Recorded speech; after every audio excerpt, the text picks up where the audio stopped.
el otro día le pregunté a José Israel que cómo veía las participaciones del ingeniero Ramón Albuquerque en la revista, y me decía: José, pero eso es un lujo para la revista tener el ingeniero Albuquerque.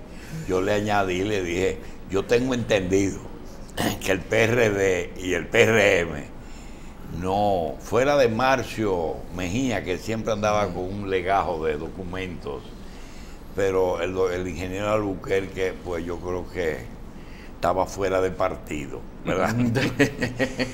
Y justamente hoy teníamos un tema que antes de tratar el que él trajo, queríamos plantear. Vimos ayer que el gobierno de los Estados Unidos le impuso sanciones al gobierno de Venezuela, pero exceptuó el petróleo.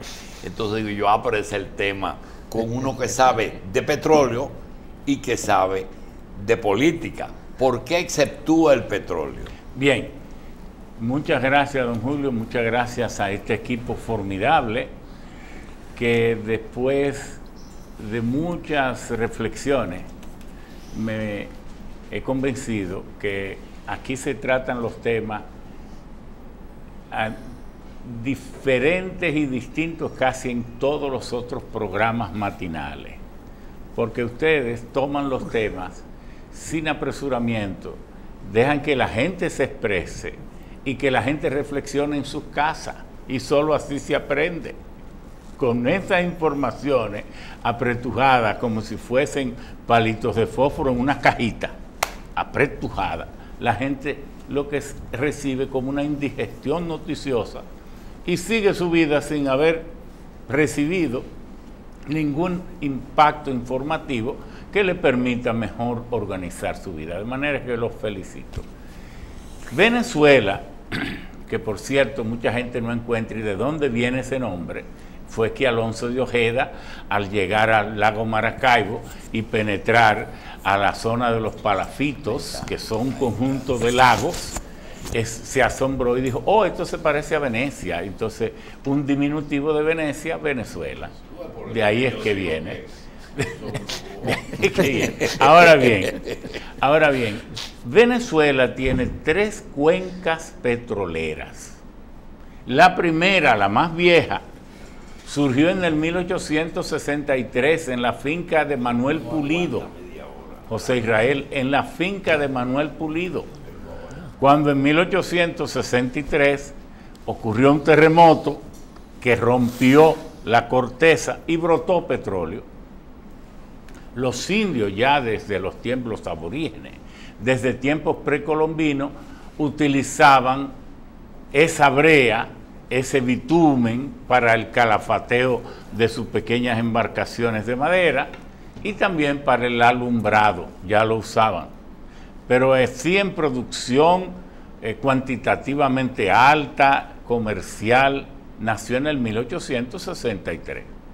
Esa cuenca de Maracaibo es la capital del estado Zulia, y enfrente del estado Zulia está el estado Falcón, de manera que todo ese emplazamiento, Venezuela tiene 910.000 kilómetros cuadrados y 30 millones de habitantes, de manera que es un poco, Venezuela tiene 300.000 kilómetros menos que Colombia, y Colombia también tiene una gran producción petrolera, pero esa cuenca que fue la primera y que se aceleró con Juan Vicente Gómez, que se creía el dueño de todo este petróleo, en los 1915, 18 en adelante, pues ha sido prácticamente agotada, con la salvedad de que a ninguna zona ni cuenca petrolera se le ha podido extraer más del 30% del petróleo que tiene.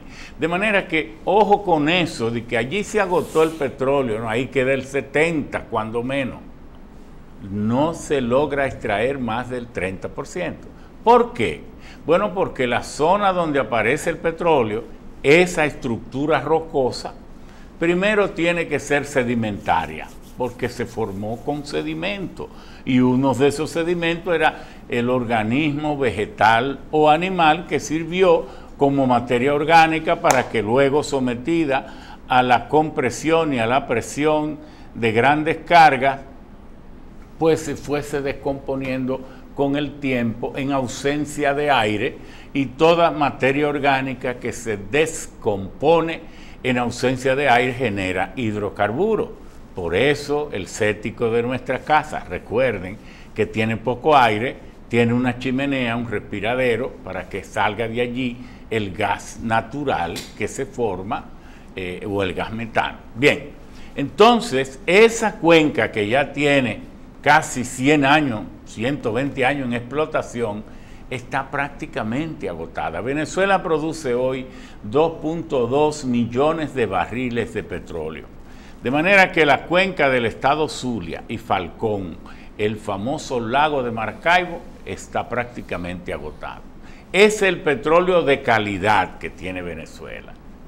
Era un petróleo bastante ligero, porque el petróleo pesado y ultrapesado es el que genera serias dificultades. Entonces, la otra cuenca es del estado Táchira, piensen en el mapa de Venezuela, que surge, pasa al estado Apure, luego cruza al Portuguesa y al Barinas. En esos tres estados, pero es una cuenca pequeñita. En Táchira fue que nació, la capital de Táchira es San Cristóbal, y en Táchira fue que nació Carlos Andrés Pérez. Es uno de los estados, solo Nueva Portuguesa, Nueva Esparta, que es donde está la isla Margarita, que aquí en el Caribe es más pequeño que el estado Táchira. Entonces Venezuela tiene 24 estados y ya digo 910.000 kilómetros cuadrados. Esa cuenca es muy pequeña y de una baja producción. La gran reserva petrolera venezolana está en la faja del Orinoco, que se origina en el estado Guárico y sigue, son 777 kilómetros de largo, como con 400 kilómetros de ancho y de una profundidad enorme. Se dice que es la mayor reserva petrolera del mundo. Del mundo, la mayor reserva petrolera del mundo, por encima de los 280 billones de barriles de petróleo. Bien, pero ese es un petróleo pesado y ultrapesado. Nace en el Guárico, estado Guárico, sigue por el estado Anzoátegui, estado Monaga, hasta terminar en el Delta Macuro, que es el estado que ya está en el Atlántico. ¿Cuál es el problema? Que teniendo tanta reserva, hay serio problema de explotación. Bueno, había un programa casi a los años de terminar Chávez, de una inversión de 105.000 millones de dólares, que no se pudo hacer, porque Chávez, con todo el respeto a su liderazgo y su memoria, prefirió construir un liderazgo y no consolidar la exploración, la explotación y el procesamiento, y convertir a Venezuela en un imperio petroquímico, petrolero, petroquímico, gasífero, para consolidar la economía y haber podido convertir a Venezuela en la primera potencia económica de América del Sur. Bueno, no lo hizo, ya lo hará menos, porque Chávez pudo tener éxito en ese liderazgo porque él pudo en un momento dado, Estados Unidos no impedía el desarrollo del fracking, que es la fracturación hidráulica que explota los esquistos bituminosos. Esa es la palabra en español para la palabra en inglés, que es oil shales. Oil shales son las cuencas, las conchas bituminosas, que es otra fuente del petróleo, que son unas arcillas endurecidas, petrificadas, y que pueden tener hasta 38% de petróleo. Y que ahora, con el nuevo giro de interpretación científico-técnico que se ha dado a su explotación, se va al lugar de estos yacimientos, se hacen unos pozos profundos de hasta 3 y 4 kilómetros, anchísimos, y entonces se hacen perforaciones, túneles radiales, y se le inyecta entonces vapor sobrecalentado mezclado con areniscas y químicos, y eso posibilita la desintegración de ese petróleo endurecido que es casi asfalto, y entonces sale en forma de gas natural y derivado de petróleo. Entonces, estamos hablando que Estados Unidos, Canadá y otros países se han convertido en los líderes. Y por eso Chávez podía elevar, porque la producción estaba por debajo de la oferta. Pero hoy en día, que el mundo está produciendo casi 94 millones de barriles de petróleo cada día, por más esfuerzo que ha hecho la OPEP, que produce todavía el 32.3% de todo el petróleo del mundo, no ha podido rescatar los precios del petróleo, y a Maduro ahora se le ha desplomado todo. Esa cuenca, la faja del Orinoco, necesita que Venezuela instale allí por lo menos 5 grandes refinerías, pero ojo, refinerías de alto vacío. ¿Qué es una refinería de alto vacío? Son las refinerías que pueden hacer todos los procesos complejos para romper las cadenas de los hidrocarburos largos y romperla en cadenas de hidrocarburos que puedan dar gas natural, GLP, gasolina, diésel, fuel oil y todos esos. Y eso solo se logra en una refinería de alto vacío que haga con plaformato, que haga el cracking y que haga todas esas conversiones.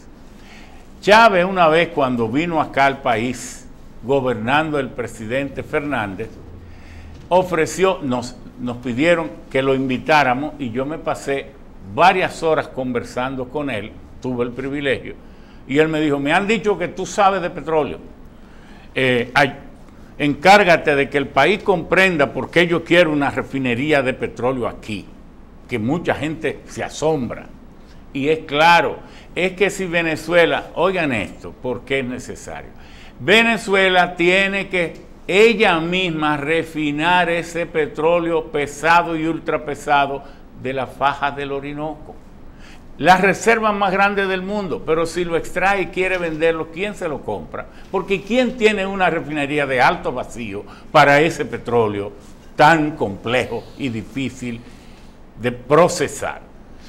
Pero si Venezuela misma lo convierte en derivado, gasolina es gasolina, gasoil es gasoil y todos los demás. ¿Comprenden por qué era necesario eso? Y es necesario. Venezuela tiene 16 refinerías de petróleo, pero tiene 12 en el resto del mundo. Y esto de que ahora doy respuesta a la pregunta de don Julio, de por qué excluyeron el petróleo. Excluyeron el petróleo por algo que yo comprendo, por humanidad. Dijeron: no queremos hacer sufrir tanto a las compañías y al pueblo venezolano, porque ellos creen que es inminente la caída de Maduro. ¿Por qué? Maduro se va a caer sin soplarlo. Por esto, cuando el petróleo estaba a $108 el barril, extraer un barril de petróleo costaba en Venezuela $22. ¿Cuál era el margen que dejaba? 80, 82. Ahora cuesta 22 también, pero lo tiene que vender a 38. Entonces, ¿qué le queda? $16. Pero es que un galón de gasolina en las estaciones venezolanas vale 3 pesos de aquí. Y es obvio y razonable que producir un galón de gasolina cuesta por lo menos $1.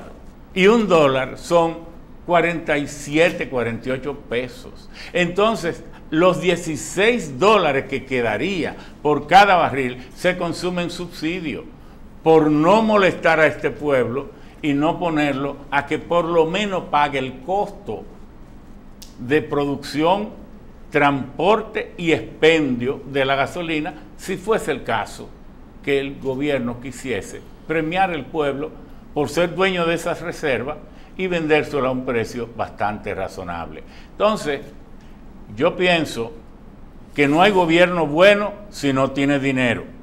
Mentira, no hay gobierno bueno sin dinero. Porque los pueblos, lo único que le puede interesar de un gobierno es que le dé algo. Y si no le da nada, es malo por definición. Entonces, Maduro no puede sostenerse allí.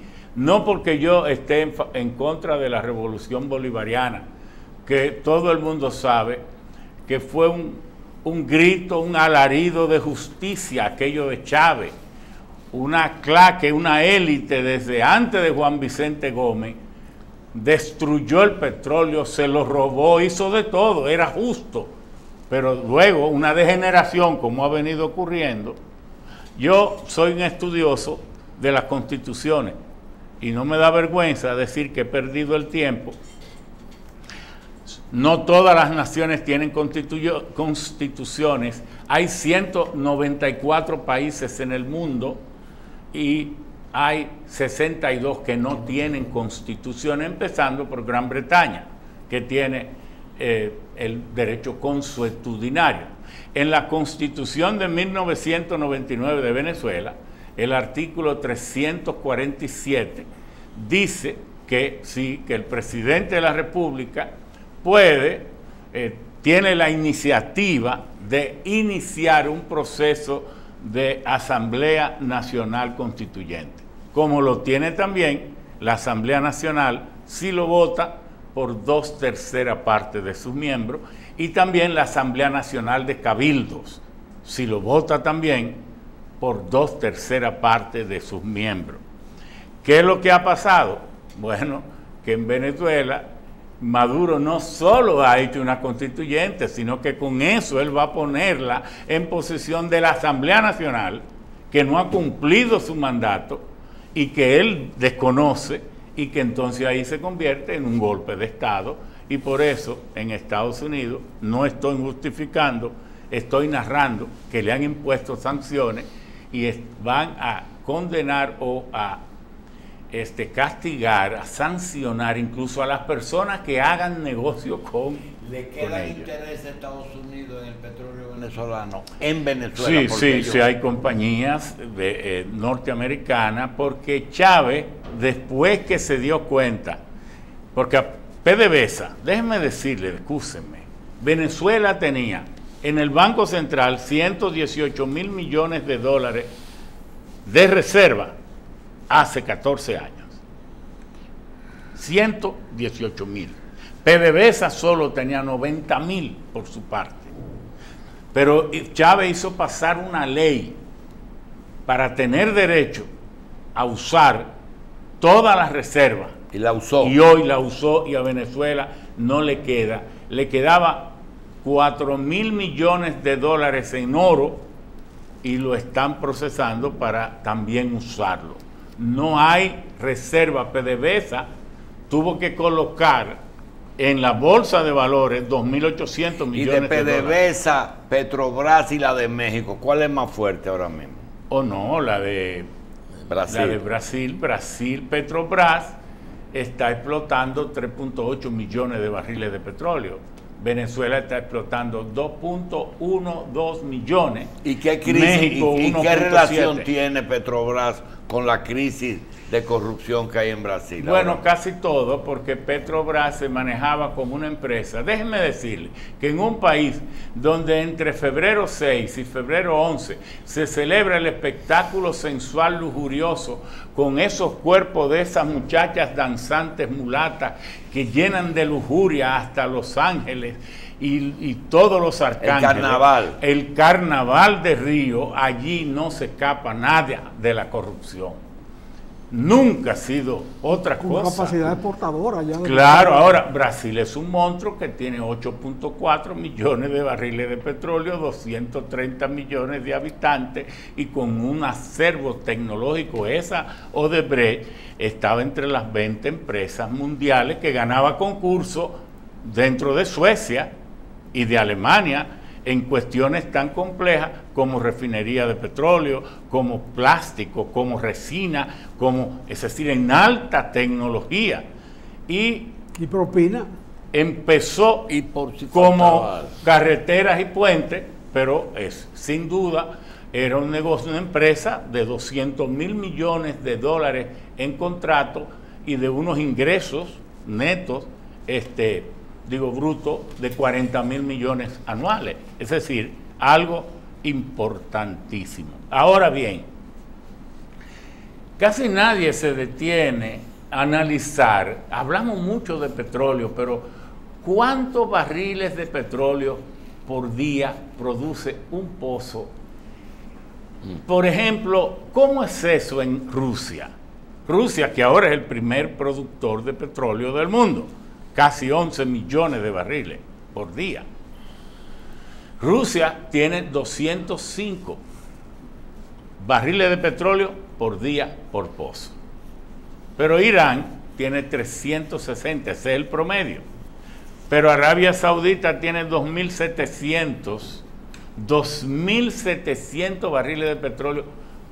Es decir, que Arabia Saudita, para producir 10 millones de barriles de petróleo con 1.800, 1.600 pozos, lo logra. Estados Unidos, en ese petróleo de West Texas Intermediate, el petróleo de Texas Occidental, que es el que marca la calidad en Estados Unidos, desde 1859, cuando se descubrió el petróleo en Titusville, Pensilvania, que fue donde se descubrió. Bueno, Estados Unidos apenas tiene una productividad de 10 barriles por día por pozo. Venezuela tiene 150. Es decir, que el petróleo seguirá siendo por los próximos 40, 50 años un combustible fundamental. Ahora, lo que está ocurriendo con las energías renovables es algo que nos debe llenar de alegría, satisfacción y seguridad de que no vamos a perder el planeta.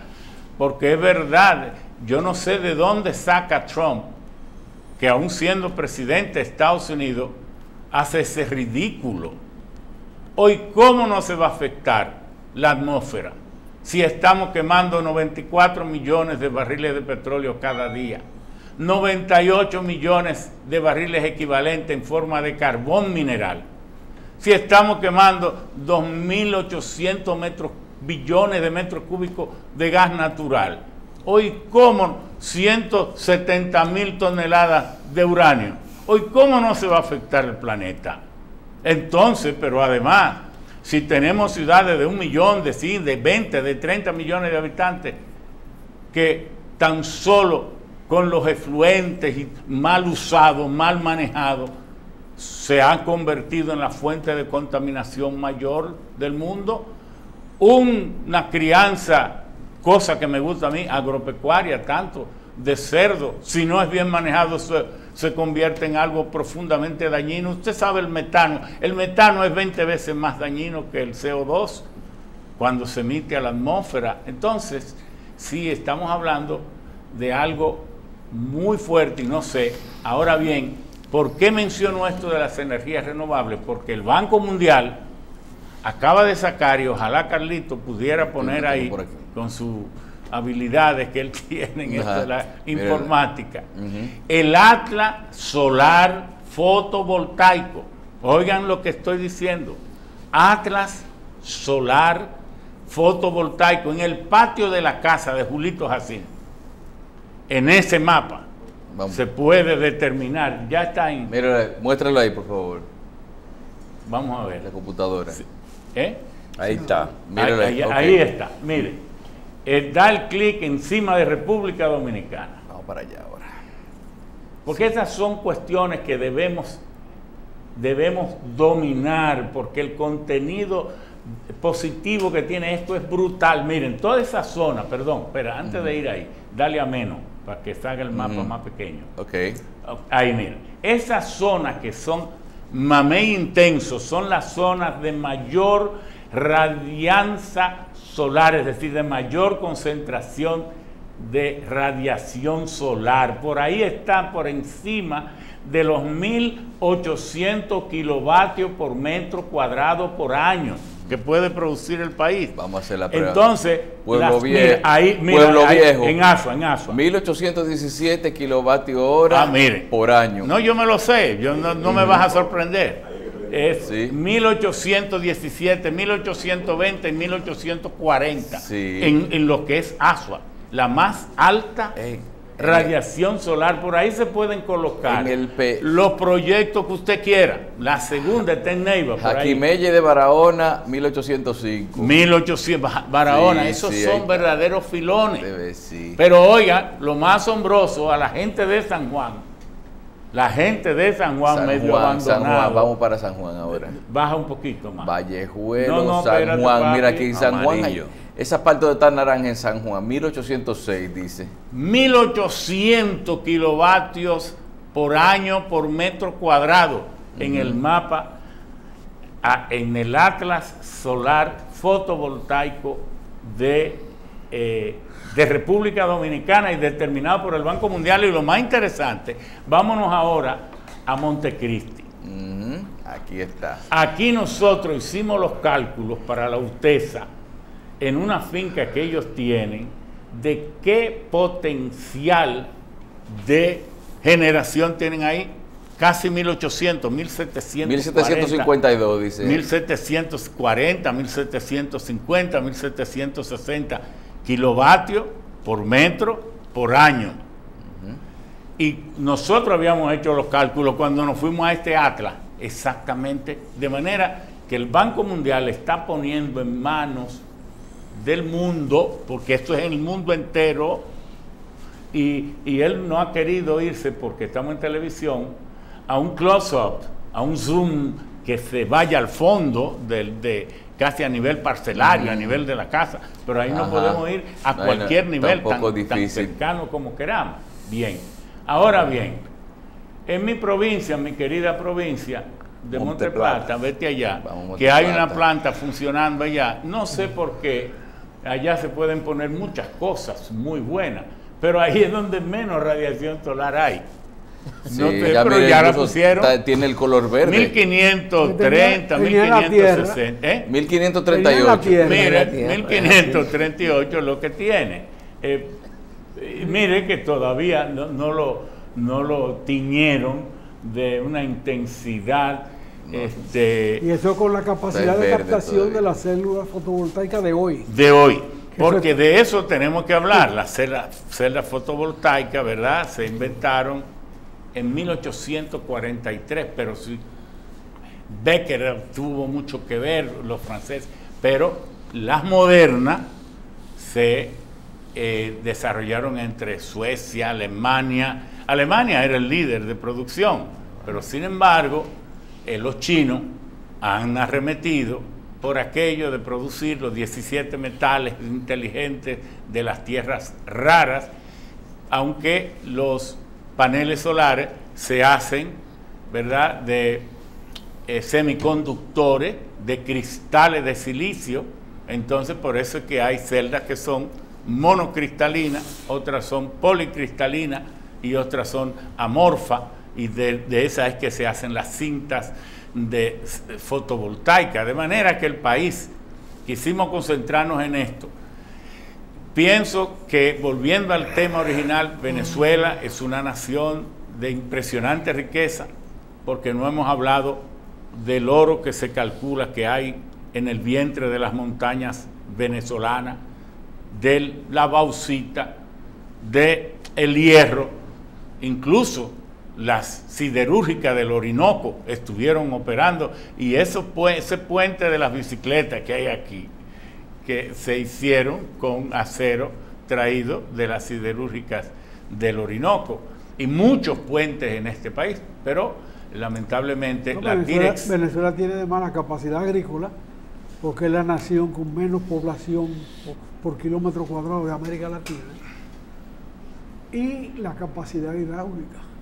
Claro, bueno. Tiene hoy el 70% de capacidad de producción de su energía en hidráulica. No, pero que hace 40 años que se hicieron las hidráulicas de allá, y desde entonces estuvieron suministrándole. Solo esta gran sequía de hace 2 años fue lo que hizo que hubiese apagones, y Venezuela no produce electricidad en gran cantidad a partir de térmicas, sino de esas hidráulicas. Es un país bendito.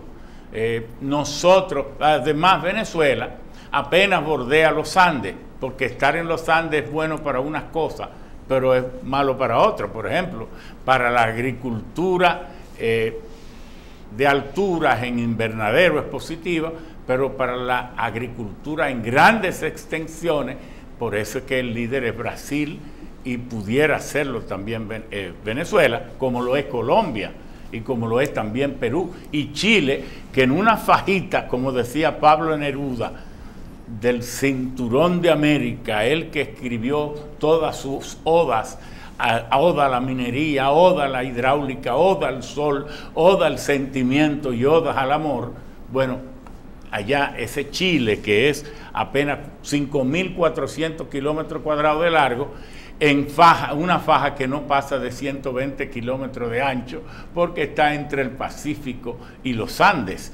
Entonces, también es un granero del mundo, de manera que Venezuela le auspiciamos los mejores futuros, pero que recupere su democracia. Bien. Yo creo, para cerrar, que Daniel Ortega dio una cátedra.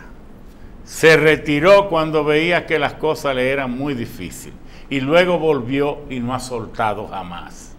Maduro se expone a lo peor, si intenta estar contra la comunidad internacional, todas las potencias del mundo, y alabado solo por Cuba. Bien. Ramón Albuquerque, gracias.